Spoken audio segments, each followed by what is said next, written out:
கோவை அருகே தங்கை முறையில் உள்ள பெண்ணை திருமணம் செய்த நபர் தங்கும் விடுதியில் வைத்து அவரை கொன்றுவிட்டு தப்பி ஓடிய போது போலீசாரிடம் சிக்கினார்.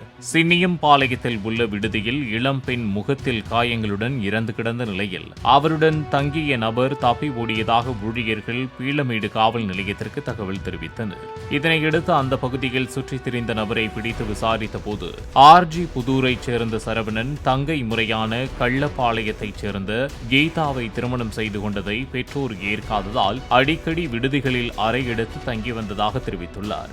ஜிம்மில் பயிற்சியாளராக வேலை பார்த்து வந்த கீதாவின் நடத்தையில் சந்தேகம் இருந்த நிலையில் விடுதியில் தங்கியிருந்த போது இருவருக்கும் வாக்குவாதம் ஏற்பட்டு அடித்ததில் கீதா மயங்கி விழுந்ததாக போலீசாரிடம் சரவணன் தெரிவித்துள்ளார்.